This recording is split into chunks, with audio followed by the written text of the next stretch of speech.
نحمده ونصلي ونسلم على رسوله الكريم اما بعد فاعوذ باللہ من الشیطان الرجیم بسم اللہ الرحمن الرحیم۔ آج انشاءاللہ تعالی 16ویں تراویح ادا کی جائے گی۔ اس میں پارہ نمبر 23 کے نصف سے لے کر پارہ نمبر 24 مکمل جو ہے تلاوت کیا جائے گا۔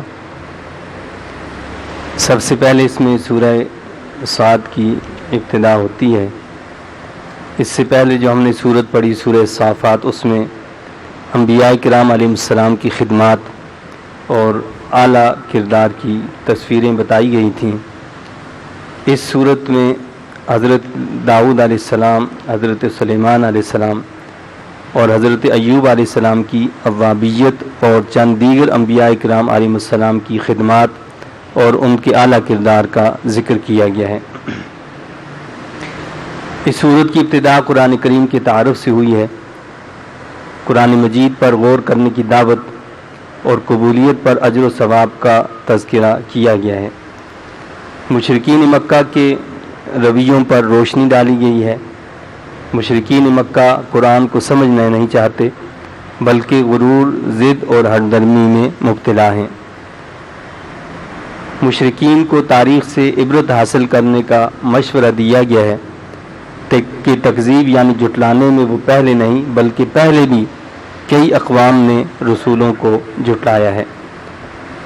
پھر مشرکین کو دھمکی دی گئی ہے کہ تاریخ پر غور کرو، اللہ نے کتنی قوموں کو ہلاک کیا، وہ چیخنے چلانے پر مجبور ہوئے لیکن ان کو جائے پناہ جو ہے وہ پھر نہ مل سکی۔ 3 رسولوں کی انابت کا ذکر ہوا، یعنی جنہوں نے اللہ سے بہت زیادہ اس کی طرف رجوع کرتے رہے۔ حضرت داؤد علیہ السلام، حضرت سلیمان علیہ السلام اور حضرت ایوب علیہ السلام، ان سب کو اللہ نے اواب قرار دیا، یعنی یہ سب اللہ تعالیٰ سے بہت گڑ گڑا کر بہت رجوع جو ہے وہ کیا کرتے تھے۔ حضرت داؤد علیہ السلام اللہ کے وفادار اور صاحب اقتدار بندے تھے، لیکن اواب بھی تھے، اللہ کی طرف بہت زیادہ رجوع کیا کرتے تھے۔ حضرت سلیمان علیہ السلام بھی اللہ کے وفادار اور صاحب اقتدار بندے تھے اور بہت زیادہ اپنے رب کی طرف جو ہے وہ رجوع کیا کرتے تھے، یعنی اواب تھے۔ تو اللہ نے فرمایا کہ وَوَهَبْنَا لِدَاوُودَ سُلَيْمَانَ نِعْمَ الْعَبْدُ إِنَّهُ أَوَّابٌ۔ حضرت ایوب علیہ السلام بھی اللہ کے وفادار، نہایت صابر اور اواب تھے۔ اِنَّا وَجَدْنَاهُ صَابِرًا نِعْمَ الْعَبْدُ إِنَّهُ أَوَّابٌ۔ حضرت داؤد علیہ السلام اور حضرت سلیمان علیہ السلام کی استغفار کا بھی ذکر کیا گیا ہے۔ تو اس طرح گویا یہاں پر انبیاء کرام علیہ السلام کی نعت اللہ تعالیٰ نے خود بیان کی، یعنی ان کو اللہ نے خود فرمایا کہ یہ میرے بہت اچھے بندے ہیں، یہ بہت صابر ہیں۔ تو اس طرح جو تعریف ہوتی ہے انبیاء کرام علیہ السلام کی، اس کو ہم نعت کہتے ہیں۔ اور اسی طرح کی جب تعریف ہم انبیاء کرام علیہ السلام کے علاوہ اللہ کے نیک اور صالحین بندوں کی کرتے ہیں تو اس کو منقبت کا نام دیا جاتا ہے۔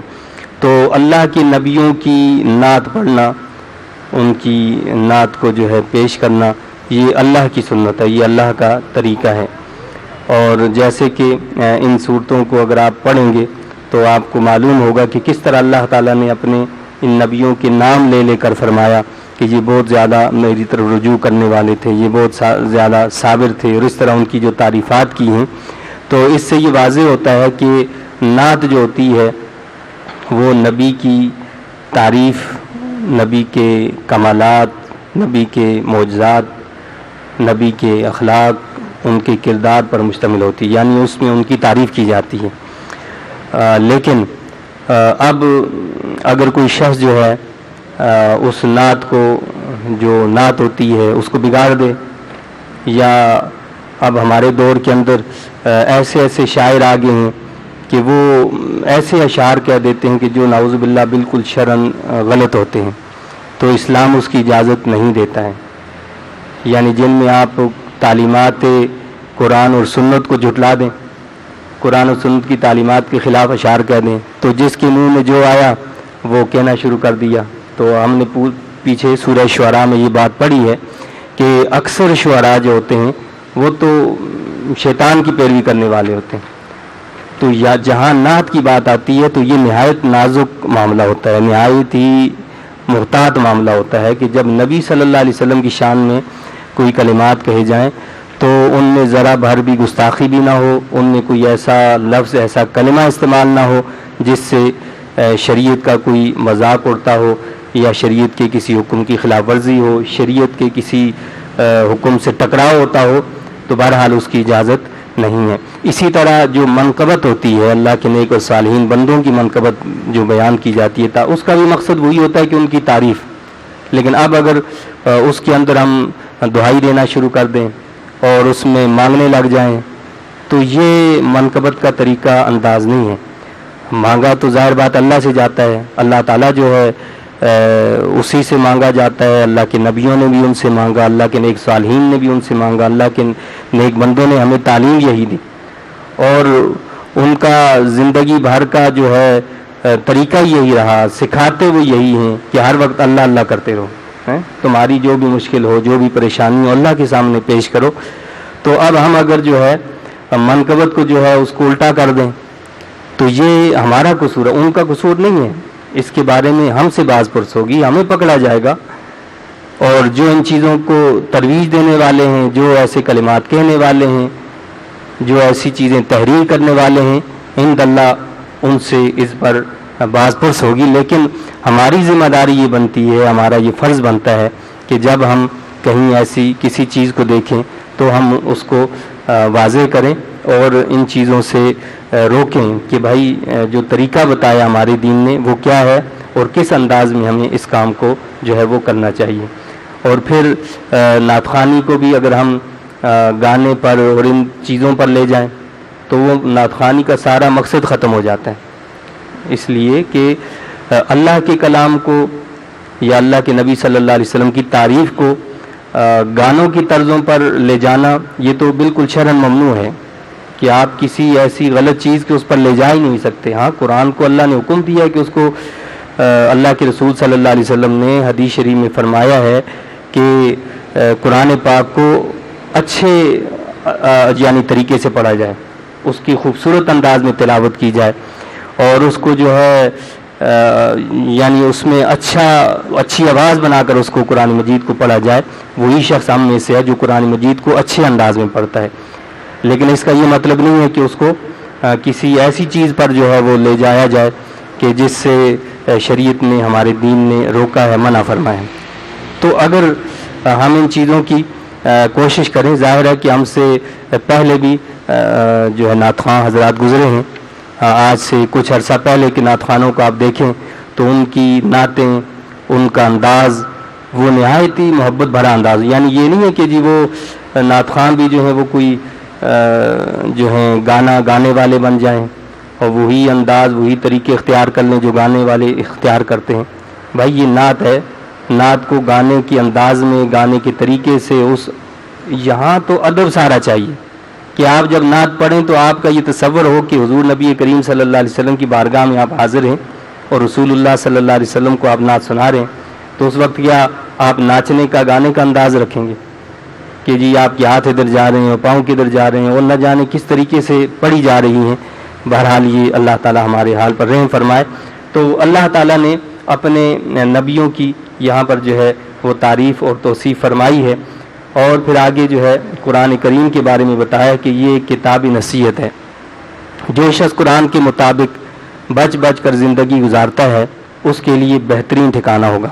یعنی جو تقویٰ کی پرہیزگاری کی زندگی گزارے گا, قرآن کی تعلیمات کے مطابق بچتے بچاتے ہوئے زندگی کو بسر کرے گا.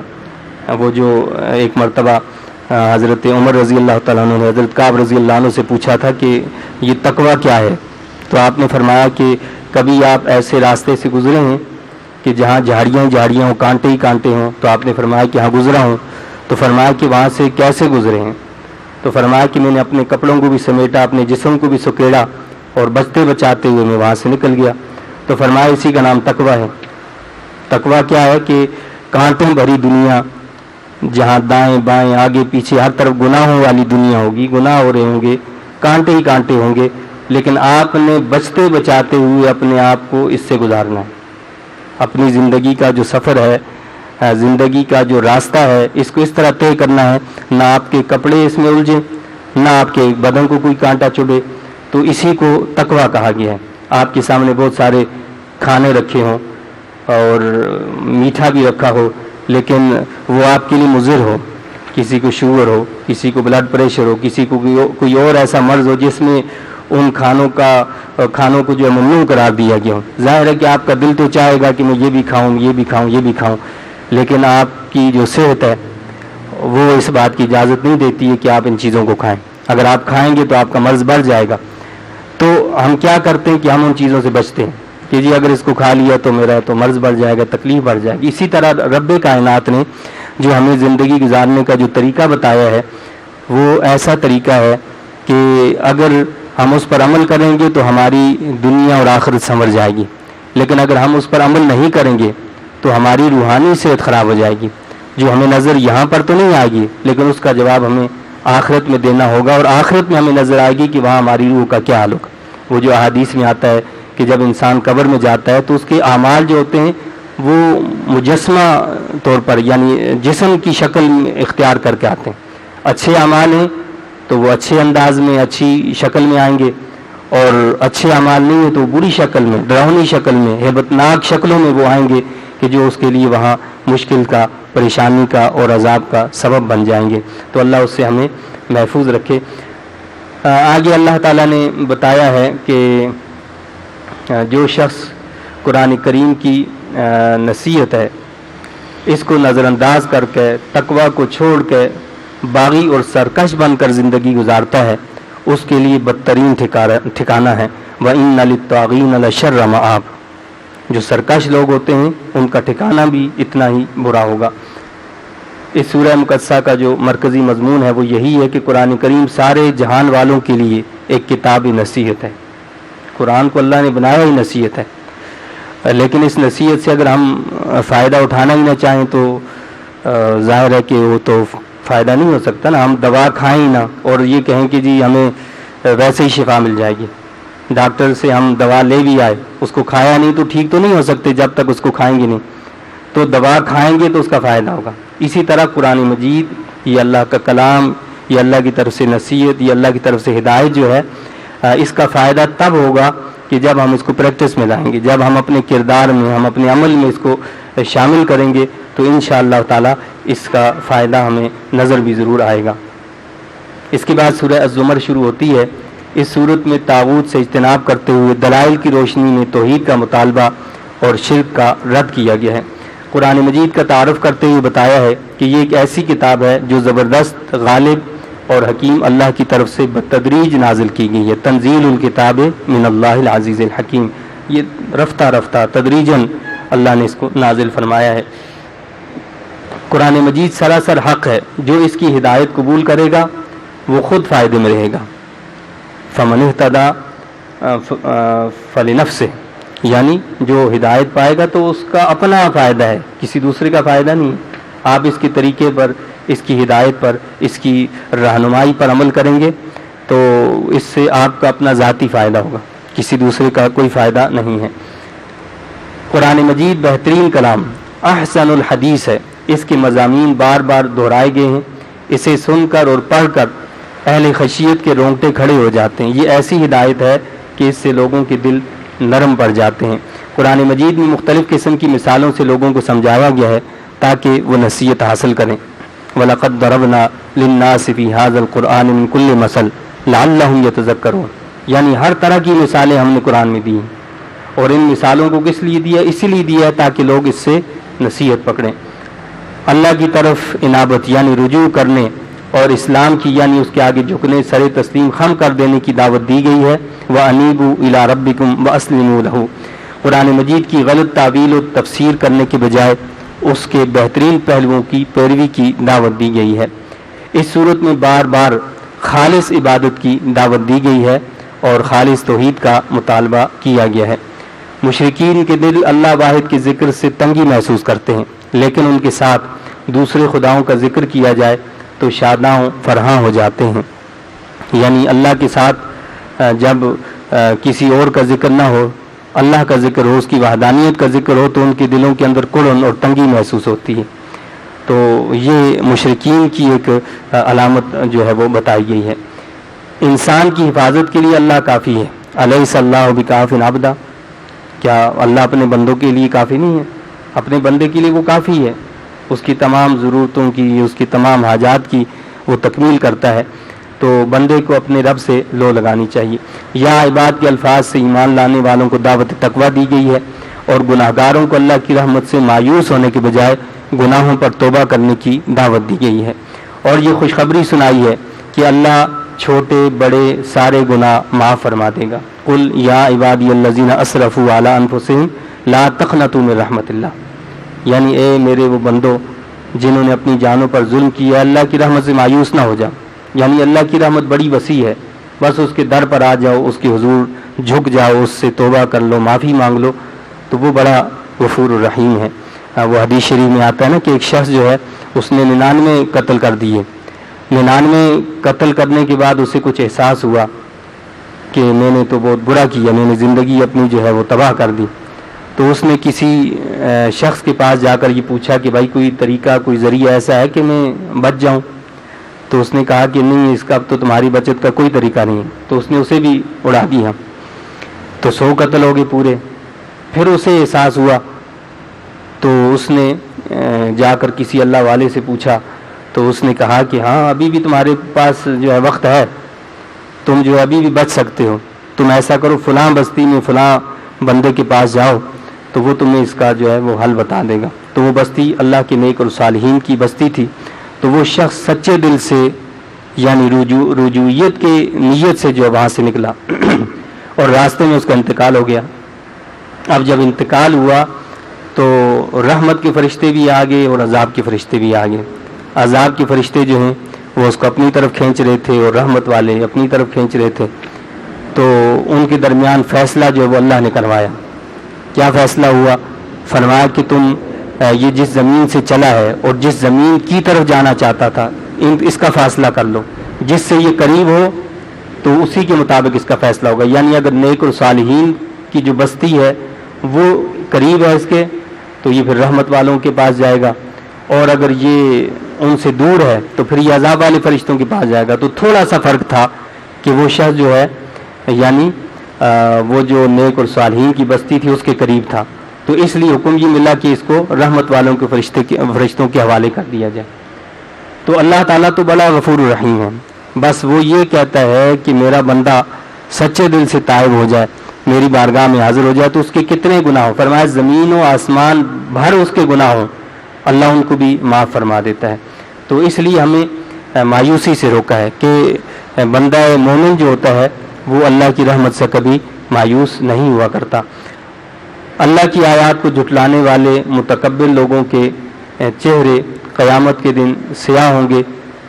پھر مالدار لوگوں کی اس غلط فہمی کو جو ہے دور کیا گیا ہے کہ وہ اس غلط فہمی میں مبتلا ہو جاتے ہیں کہ انہیں یہ نعمتیں ان کے علم کی وجہ سے ملی ہیں، حالانکہ یہ اللہ کی طرف سے آزمائش ہوتی ہے۔ فَإِذَا مَسَّ الْإِنسَانَ ضُرٌّ دَعَانَا ثُمَّ إِذَا خَوَّلْنَاهُ نِعْمَةً مِنَّا قَالَ إِنَّمَا أُوتِيتُهُ عَلَى عِلْمٍ بَلْ هِيَ فِتْنَةٌ، تو وہ کہتا ہے کہ جی تو میرے علم کی وجہ سے سب کچھ مجھے ملا ہے، آج میرا جو کاروبار ہے، آج میرا یہ جو ہے دولت ہے، یہ سب کچھ چمک رہا ہے، یہ میری عزت ہے، یہ سب یہ تو میرے علم کی وجہ سے ہے۔ اللہ فرماتا ہے کہ بل ہی فتنہ، یہ تو اللہ کی طرف سے ایک آزمائش ہے، یہ آپ کے علم کا کمال نہیں ہے، یہ آپ کی جدوجہد کا کوئی کمال نہیں، بلکہ یہ اللہ کا ایک انعام اکرام ہے، اور آپ کو ایک آزمائش میں ڈال دیا گیا۔ اب اس آزمائش میں آپ اللہ کے قانون پر کتنا اترتے ہیں، بس وہی آپ کی کامیابی کی ضمانت ہوگی۔ اگر آپ اس پر پورا اترے تو اللہ کے ہاں اس پر نوید اور خوشخبری ہے، اور اس پر پورا نہ اترے تو اس کی بڑی سخت پکڑ ہے، اللہ اس سے ہمیں بچائے۔ مشرکین کو کہا گیا ہے کہ توحید فطرت کی آواز ہے، انسان کو جب تکلیف پہنچتی ہے تو وہ منیب بن کر اللہ ہی سے دعا کرتا ہے، یعنی اسی کی طرف رجوع کرتا ہے اور اسی سے التجا کرتا ہے۔ تقوی اختیار کرنے کی دعوت دی گئی ہے، سچائی کی تصدیق کرنے والے ہی متقین ہوتے ہیں، متقین ہی کامیاب لوگ ہوں گے۔ اولو الالباب کا لفظ 3 مرتبہ استعمال ہوا۔ اولو الالباب یعنی اہل عقل، عقل مندوں کو معلوم ہونا چاہیے کہ علم والے اور جاہل برابر نہیں ہو سکتے۔ عقلمند وہ ہیں جو ہدایت کو توجہ سے سنتے ہیں اور مثبت رویے وہ اختیار کرتے ہیں، اس کے بہترین پہلوؤں کی وہ پیروی کیا کرتے ہیں۔ اللہ تعالیٰ سے دعا التجا ہے کہ اللہ تعالیٰ ہمیں اپنے کلام مجید کو اپنا رہنما بنانے کی اور اس کلام مجید سے اپنی زندگی کے راستوں کو سنوارنے کی توفیق عطا فرمائے۔ آمین۔ وآخر دعوانا الحمدللہ رب العالمین۔